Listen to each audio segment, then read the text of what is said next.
Ini ya gunanya sebagai seorang terapis mempelajari Jinki dan mempelajari human design, terutama Jinki. We know how to handle a client gitu ya, Fir ya.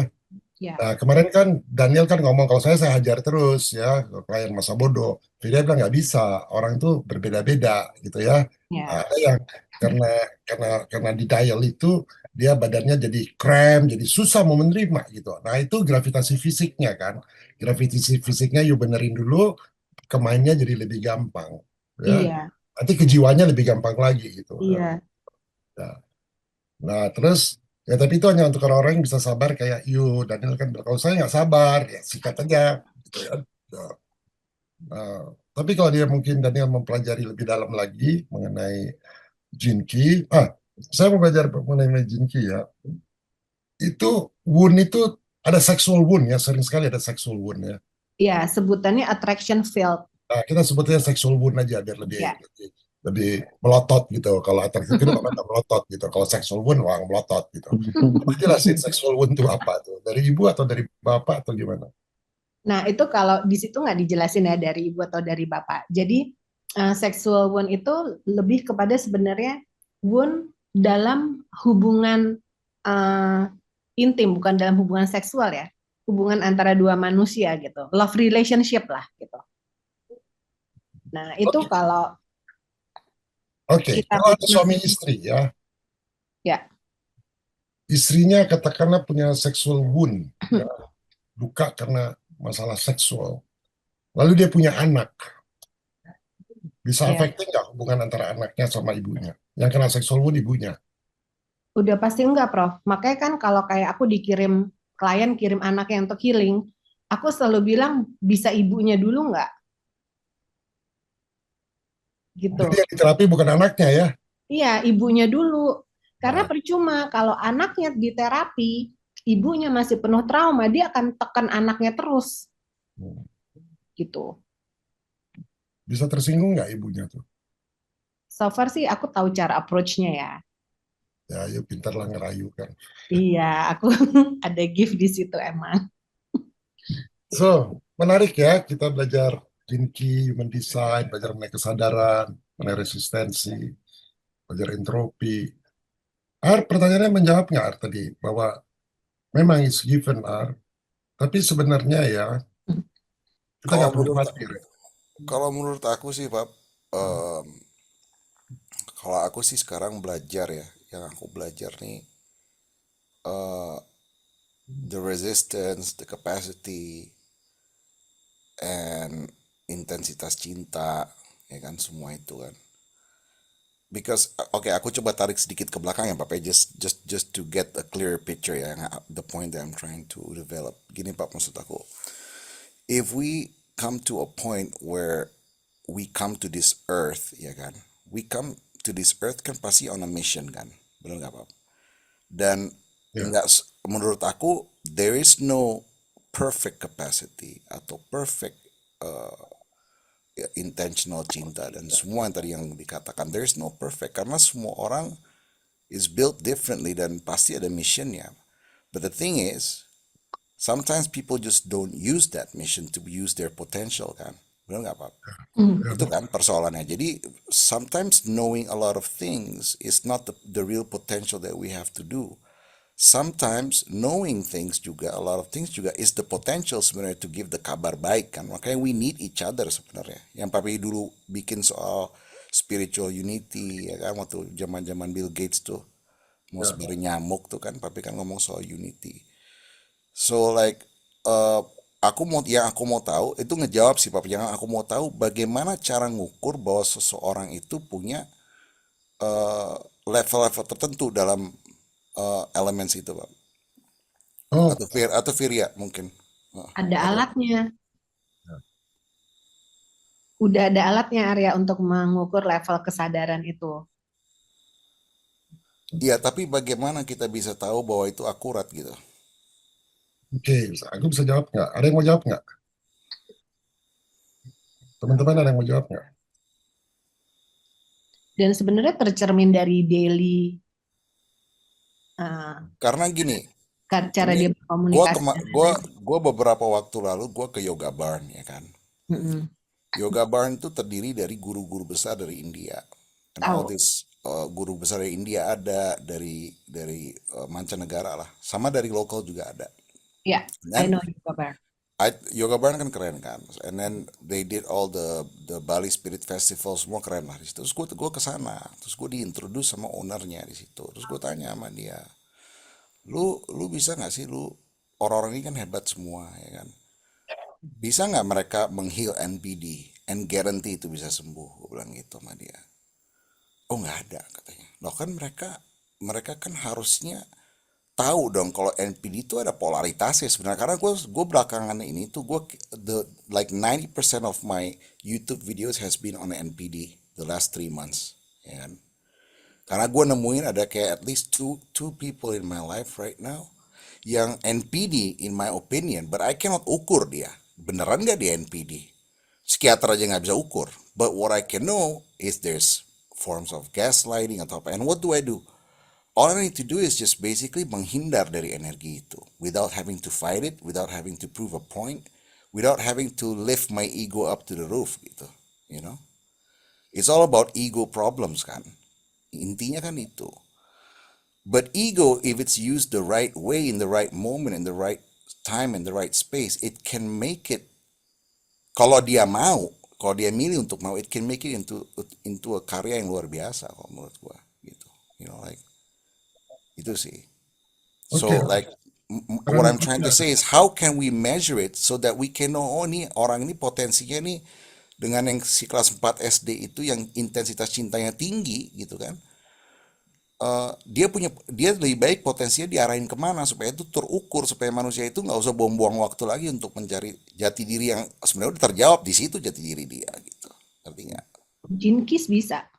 Oh gitu ya. Gini Oh ya, gitu, Fir. Iya. gini, papi jelasin ya. Alat ukur cinta itu, kalau you mau ngukur harus berbasis sains. Setuju nggak itu? Setuju. Iya. Oke. Pertama, itu ada institut yang mengkhususkan diri namanya HeartMath ya. Ya. Dia mengukur ya apa yang diukur. Koherensi dari detak jantung. Hmm. Kemarin kita bilang mana lebih lebih frekuensi dari jantung atau dari pikiran, betul nggak? Ya, Jantung lebih dari kuat. jantung. Dia mengukur koherensi dari detak jantung. Nah, contohnya saat meditasi cinta, ya, heart rate pada HRV kamu jadi sangat teratur. Ya, grafiknya itu disebut grafik gelombang cinta. Bahkan mereka sudah sekarang bikin namanya love meter, bisa diukur, ya, heart map itu Tapi yang love-nya itu kayak love aku ke ke seorang perempuan atau kayak love aku dia, ke dia, dia, papi dia, atau dia, kayak aku ke papi. dia gini ya, bisa ke siapa aja. Dia ambil contoh, dia show tuh di TV itu ya, ada suami istri ya, diukur tuh heart rate variability-nya antara istri sama suaminya. Ditanya, you cinta sama istri, you cinta banget, lu cinta sama suami, you cinta, berapa kalau diukur? Kira-kira sekian Hmm. ya. Ya. Diukur heart rate variability-nya. Ketahuannya bahwa istrinya lebih mencintai dari suaminya. Bisa diukur precisely. Nah, Hmm. kalau nggak diukur, si suami bilang, gua 10 cintanya sama you. Ya, tapi ketika diukur ketahuan gitu. Ya, dari gelombangnya. Makanya kita harus pendekatannya science, ya nggak bisa subjektif. Ya. Metode pertama. Metode kedua itu dari EEG sama fungsi dari MRI, bukan MRI ya, fMRI namanya. Nah, itu dia tidak mengukur dari koherensi detak jantung, sayang. Dia ngukur sinkronisasi otak dari pasangan. Berdua tuh diukur. Ya. Nah, cara ngukurnya gimana contohnya? Nah, ini pasti pasti Agam suka nih. Jadi si pasangannya itu harus saling mencium. Harus ciuman tuh. Benar. Lalu dilihat aktivasi mirror dari neuron sama oksitosinnya. Oksitosin itu hormon love. Ya, nanti dilihat dari pola gelombang otaknya sinkron atau enggak. Ngerti? Hmm. Ya. Jadi bukan antara kamu sama papi. Kalau antara kamu sama papi, kita pakai HRV, ya, koherensi detak jantung. Itu bisa antara kamu, anak, teman, and so on. Tapi kalau antara sepasang kekasih juga bisa. Itu dipakai EEG sama fMR, namanya fMRI. Ya. Jadi sinkronisasi otak pasangan dan harus ciuman. Bahkan mereka dulu ada namanya Kinsey and Ini Kinsey. Ya. beneran dilakukan, Pak, sampai ciuman. Betul, papi Gila. gini, papi malah nggak bohong. Nanti papi kasih lihat kamu videonya. Papi kan Oh, riset. enggak. Maksudnya keren banget seniat itu gitu. Ya, bahkan mereka lakukan apa? Sambil making love. Buh, Jadi mereka bikin gini, mereka bikin ekspor. Nanti aku kasih lihat. gitu. Itu Itu mereka boleh melakukan, dong, Pak, kirim dong. oh, dan live benar. Jadi eh, mereka bikin waktu summer, mereka bikin apa eh, pengumuman mahasiswa summer mau dapat uang nggak? $20 per jam. Apa? Kita mau lakukan eksperimen. Eksperimennya apa? You harus making love sama orang yang nggak kenal. Tuh. Ayo lihat Oh, video. serius, Pak? Serius. Wah, gila. Oh, Wah, thank boleh tuh, Pak. Boleh. Lalu dilihat ya mereka harus ciuman bahkan making love ya. Itu di videoin. Di video bahkan kelaminnya ya, si penis sama itu ada kameranya tuh di dalam tuh bisa Wah, lihat parah. pulse-nya gimana ya, jadi aktivasi mirror nah itu.